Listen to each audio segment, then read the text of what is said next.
So, Mitch McConnell did an interview basically, and an article was written where they said Trump muddles the waters when it comes to McConnell, McConnell's messaging on the sorry, I thought I heard something on the Afghanistan war, the war in Afghanistan.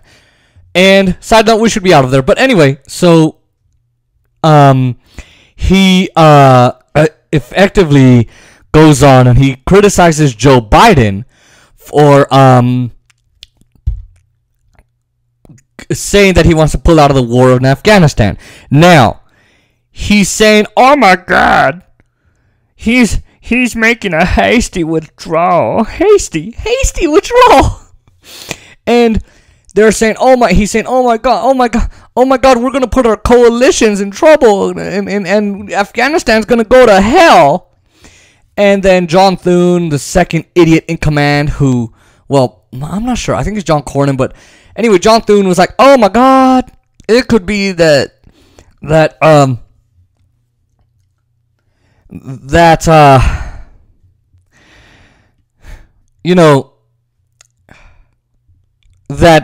Joe Biden is capitalizing on little things here and there that are politically savvy for him, but it might not turn out." And here's the thing that you got to realize, and I know I'm missing a good load of what they said, but I don't feel like reading right now. They are trying to... So, hold on. Mitch McConnell does not have the power and the influence that he did under the Obama administration, under the first 2 years. He had such strong power that it was nearly impossible for someone as weak as Obama to come after him. So he won, essentially. And essentially what's happening here is Trump is siding with Obama on Afghanistan. And I like the biggest thing is I cannot take how John Thune, John Cornyn, Mitch McConnell, these idiots think it's so amazing to be for the war in Afghanistan. And by the way, they got a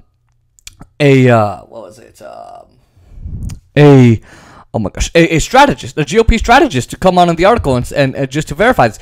And they were like, yeah, don't be talking about this because the Republican voters are not for the war in Afghanistan.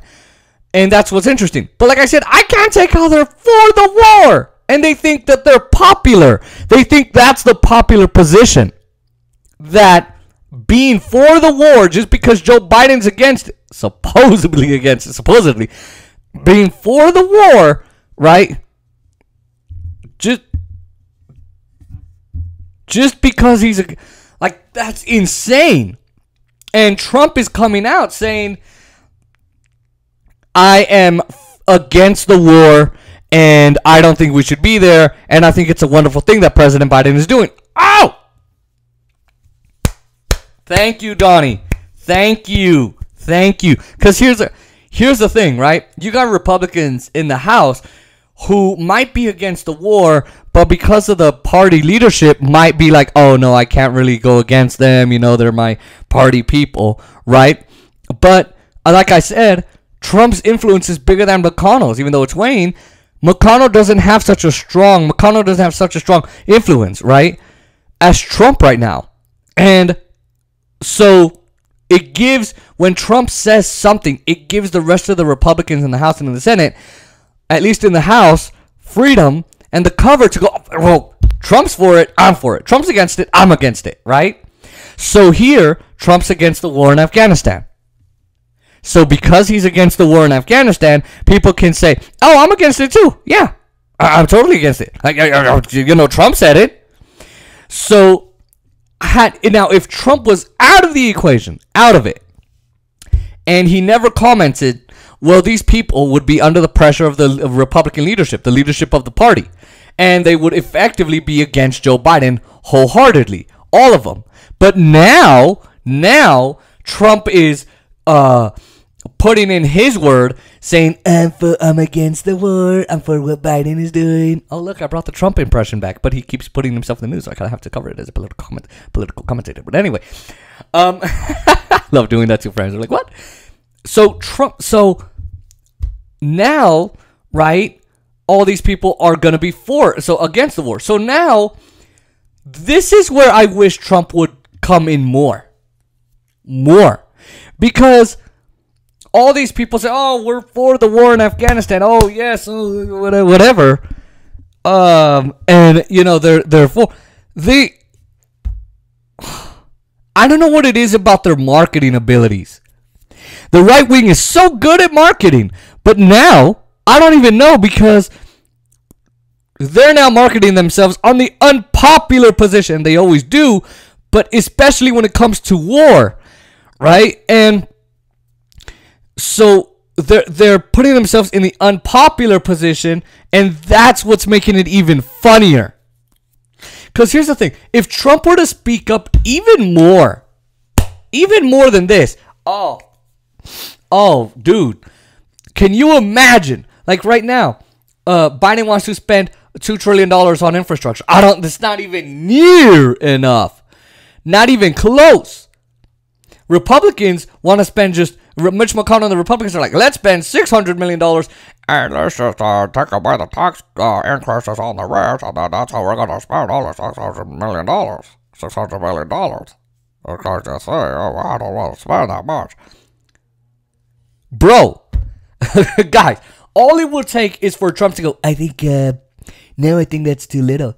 I think we need to do, I think it's perfectly incredible if we did a fantastic deal of, I think $1 trillion. That works. Maybe even $2 trillion. 600 billion is too little. They'll be like, fuck!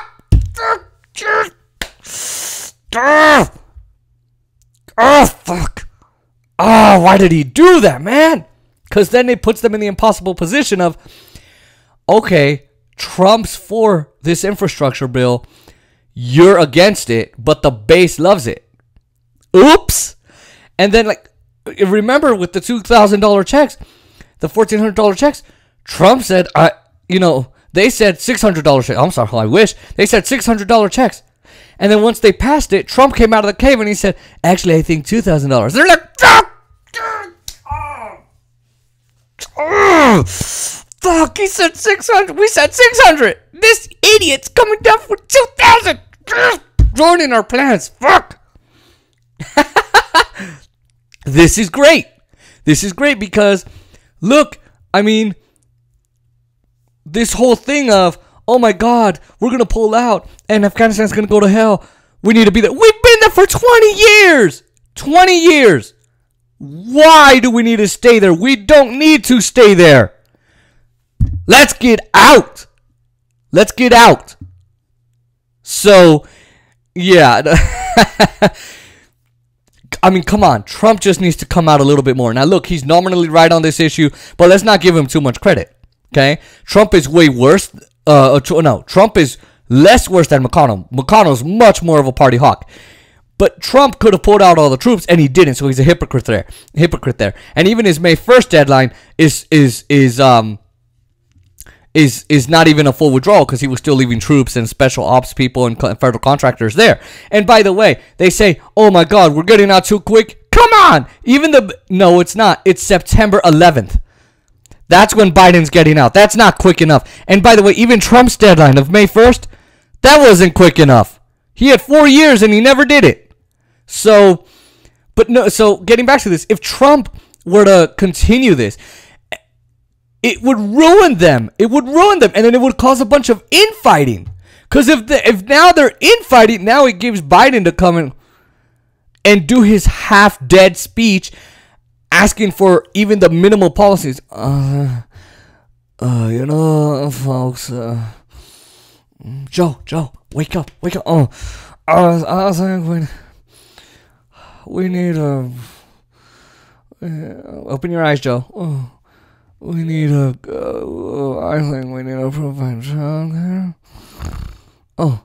We need to provide childcare for every American and then give them a child tax credit. Where's my Percocet and my Sudafed and my Benadryl? And I think we should give universal health.